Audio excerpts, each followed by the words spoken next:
ଅନ୍ୟମାନଙ୍କ ପାଇଁ ବଞ୍ଚିବା ହେଉଛି ପ୍ରକୃତ ଜୀବନ। ସବୁବେଳେ ଖୁସିରେ ରହିବାକୁ ଚେଷ୍ଟା କର।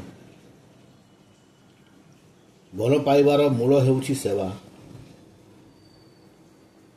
ଏକାଠି ଆମେ ମହାନ କାର୍ଯ୍ୟ କରିପାରିବା। କାହାକୁ ଅପେକ୍ଷା ନ କରି ଏକାଠି ଆଗକୁ ବଢ଼ିବାକୁ ଚେଷ୍ଟା କର। ଭଗବାନ ଯୀଶୁ କହିଛନ୍ତି, ପରସ୍ପରକୁ ଭଲ ପାଅ, ସାରା ବିଶ୍ୱକୁ ନୁହେଁ। ଜୀବନ ଏକ ସୁଯୋଗ ଅଟେ, ଏହାର ଲାଭ ଉଠାଅ। ଜୀବନ ହିଁ ପ୍ରେମ, ଏହାକୁ ଉପଭୋଗ କର। ସୁଖର କୌଣସି ଚାବିକାଠି ନାହିଁ, କିନ୍ତୁ ଦ୍ୱାର ସବୁବେଳେ ଖୋଲା। ଦ୍ୱନ୍ଦ୍ୱକୁ ପ୍ରଣାଳୀବଦ୍ଧ ଭାବେ ସୃଷ୍ଟି କରିବା ଉଚିତ।